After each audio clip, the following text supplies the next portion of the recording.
Alors, petit rappel historique, en 1870, donc plus de 2000 militaires et civils se replient dans la citadelle de Bitch pour se protéger bien sûr des Allemands qui ont encerclé et qui assiègent la ville.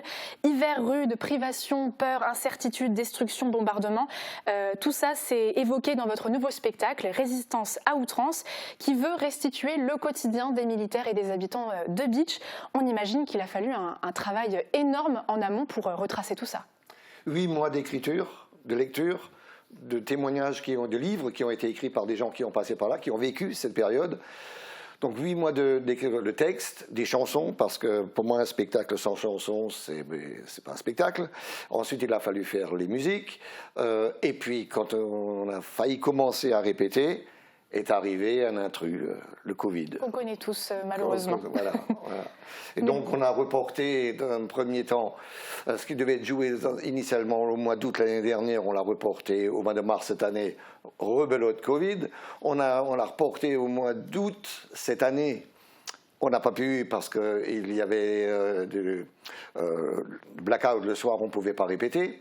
Et donc, finalement, là, ça y est, ce week-end, enfin, on va pouvoir s'y mettre. Donc c'est un travail de titan qui a été fait en amont, mais aussi sur scène, pour mettre tout ça en œuvre, on l'imagine.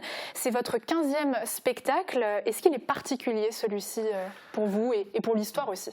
Alors, il est particulier à plus d'un titre. C'est déjà que j'ai jamais porté un spectacle pendant 2 ans et demi. Les comédiens, les chanteurs, les solistes, les figurants non plus. Il y a beaucoup de gens qui ont passé à autre chose entre-temps, qui ont abandonné, il y en a qui sont décédés. Il y en a qui ont déménagé, il y en a qui sont partis. Donc il a fallu, à un moment donné, il a fallu reprendre tout ça.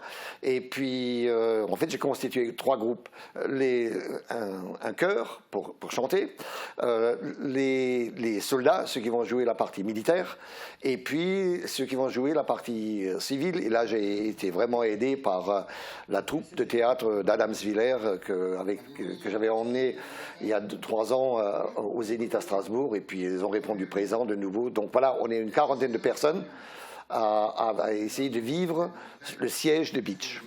Alors, particulier aussi dans le casting, si on peut dire ça comme ça. Sur scène, ce sont donc des comédiens amateurs, mais il y a aussi de vrais militaires. Pourquoi ce choix? Dites-nous tout.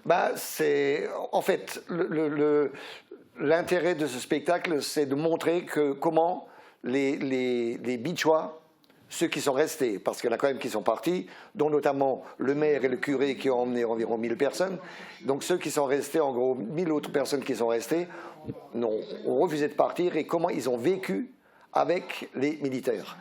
Et donc, voilà, aujourd'hui, 150 ans après, on se dit, c'était fou, la partie était perdue d'avance, étant donné que les Allemands encerclaient la ville et ont tiré, à un moment donné, ils ont tiré pendant 10 jours et 10 nuits.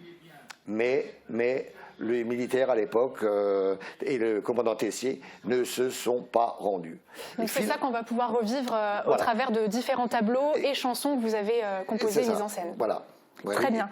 Autre particularité peut-être qui a surpris au début, mais qui je pense est un choix voulu, le choix du playback, notamment pour les chansons. Est-ce que vous pouvez en dire un mot le playback pour les chansons, dans chacun de mes spectacles, il y a eu du playback pour les chansons, tout simplement parce qu'on ne peut pas donner de micro à chacun.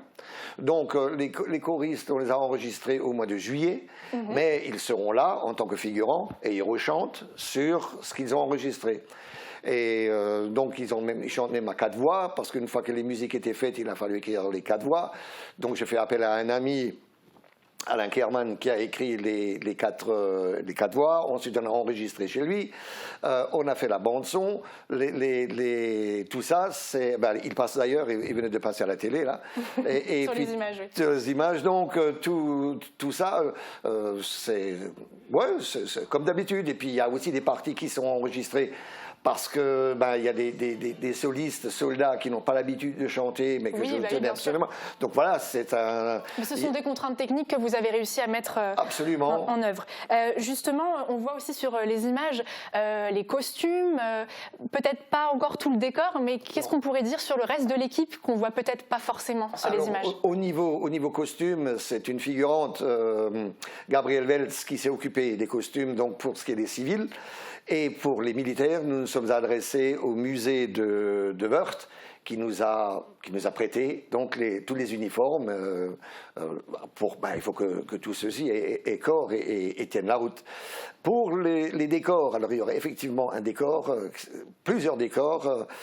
En fait, c'est un bon ami, François Abel, avec lequel vous avez l'habitude de travailler. Avec lequel j'ai l'habitude pour des bandes dessinées, qui a donc dessiné les décors qui seront projetés sur un écran de 12 mètres sur 8. D'accord. Donc en fonction des différentes scènes, on se retrouve une fois dans Beach à l'extérieur, une fois dans le bureau du commandant, à l'église, il y a une scène au bistrot, donc voilà,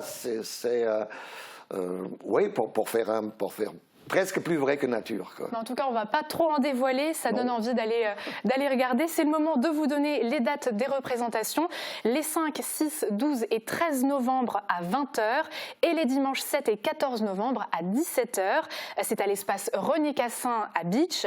Alors il reste des places, hein. Vous pouvez acheter en ligne, c'est fortement recommandé. Vous avez l'adresse qui s'affiche en bas de votre écran, mais vous pouvez aussi vous rendre à l'accueil de la Citadelle, à l'accueil de la mairie depuis peu et bien sûr le soir même, c'est bien ça. À la caisse du soir.